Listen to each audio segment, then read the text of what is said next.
નમસ્કાર મિત્રો, સ્વાગત છે તમારું આપ સૌની સૈયારી ચેનલ ગુજરાતી સાહિત્ય વિદ નિકુંજ યુટ્યુબ ચેનલમાં. હું નિકુંજ પરમાર આપ સૌનું તહેથી સ્વાગત કરું છું.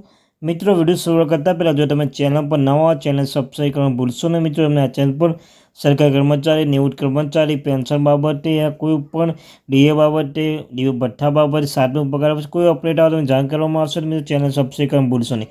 સાથે સાથે બીજી મહત્વની બાબત એ કહે છે મિત્રો, તમને આ વિડીયો મતલબ કે આ ચેનલ તમે વિડીયો જે પસંદ આવતા હોય, જે પેન્શન બાબતે કોઈ પણ માહિતી જો તમે પસંદ આવતી હોય મિત્રો, પ્લીઝ વિડીયોને લાઇક કરી દે, ચેનલ સબસ્ક્રાઈબ કરવાનું ભૂલશો નહીં. મિત્રો, તમારી એક લાઇકથી અમને મોટિવેશન મળે છે અને લાગે છે કે અમે જે વિડીયો બનાવીએ છીએ, જે તમારા માટે ટાઈમ સ્પેન્ડ કરીએ છીએ, તમારા માટે જે ઉપયોગી બને છે, માહિતી પણ તમને પસંદ આવે છે, તો પ્લીઝ વિડીયોને લાઇક કરવાનું ભૂલશો નહીં. આટલું મહત્ત્વનું ચેનલને સબસ્ક્રાઈબ કરી લેજો અને બંને આ કામ કરી લેજો. તો મિત્રો, આજના વિડીયોમાં આપણે વાત કરવાના છીએ કે જે પેન્શનોને આવતા મહિને મળશે આ વિશેષ લાભ. સરકારી વિભાગોને કડક આદેશ પણ અપાઈ ગયો છે.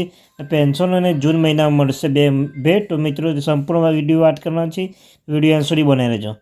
તો મિત્રો, સાહેબ વોટ્સઅપ એટલે બંને બનાવજો એટલે ડિસ્કશન મિત્રો જોઈન પણ થઈ જજો. તો મિત્રો, સાતમા પગાર બાદ છે તેમને જણાવી દઈએ કે જો ફેમિલી પેન્શન વિભાગનો ભાગ તેમાં ઉપલબ્ધ હોય તો પેન્શન પાસેથી ફરીથી ભાગ તે મંગાવવાની કોઈ જરૂર નથી.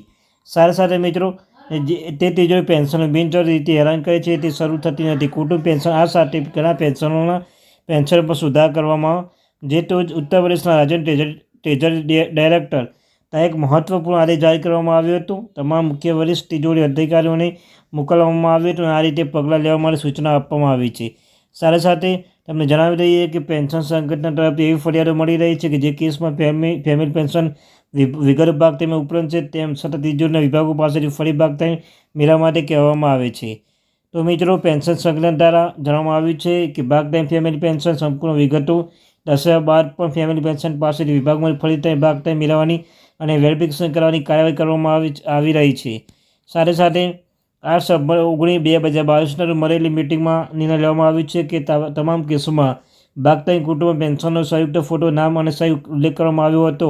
ભાગ ટાઈમ મેળવવાની કોઈ જરૂર નથી. વિભાગ તહસીલદાર તરફથી ફરી ટાઈમ વેરિફિકેશન કરવાની જરૂર નથી. આવા કિસ્સામાં કુટુંબ પેન્શન ફોટો અને લઈને કુટુંબ પેન્શન ચૂકવવું જોઈએ. સાથે બીજી મહત્વની બાબત એ છે કે આ સંદર્ભે સૂચના આપવામાં આવી છે જો કુટુંબ પેન્શન વિગત ભાગ ટાઈમમાં હોય તો ફરીથી ભાગ ટાઈમ મંગાવવાની કોઈ જરૂર નથી. ઉપરોક્ત બેઠકમાં નક્કી કરેલ અભિપ્રાય મુજબ કાર્યવાહી કરવાની જરૂરી છે જેથી કુટુંબ પેન્શન બિનજરૂરી મુશ્કેલીનો સામનો કરવો પડે છે. એવું પણ જણાવવામાં આવ્યું છે કે સાતમા પગાર પછી ભલામણો દ્વારા બહાર પાડવામાં આવેલા પેન્શન રિવિઝન સંબંધિત આદેશ અનુસાર જ્યાં પેન્શન અંતિમ પગાર વધારાનો ભોગ નક્કી કરે તે સુધારા પીપીઓ જારી કરવામાં આવે છે. તે મોટી સંખ્યામાં આવો કેસ હજુ પણ પુનરાવર્તન બાકી છે અને આવા કિસ્સામાં ઓળખવા માટે સ્થાનિક પેન્શનરો, સ્થાનિક સહકારો મેળવી શકાય છે. જ્યારે પેન્શન કુટુંબ પેન્શન અથવા પેન્શન સંઘ દ્વારા આવા કિસ્સા વિશે માહિતી આપવામાં આવે છે ત્યારે સંબંધિત પેન્શન ફેમિલી પેન્શન ફાઇલમાંથી તેની પુષ્ટિ કર્યા પછી પેન્શન રિવિઝન માટે પત્ર સંબંધિત વિભાગોને મોકલવા જોઈએ અને પત્ર નકલ હોવો જોઈએ. પીપીઓ જારી કરતી ઓથોરિટી મોકલવામાં આવે છે. તો મિત્રો, આ latest update. Thank you very much.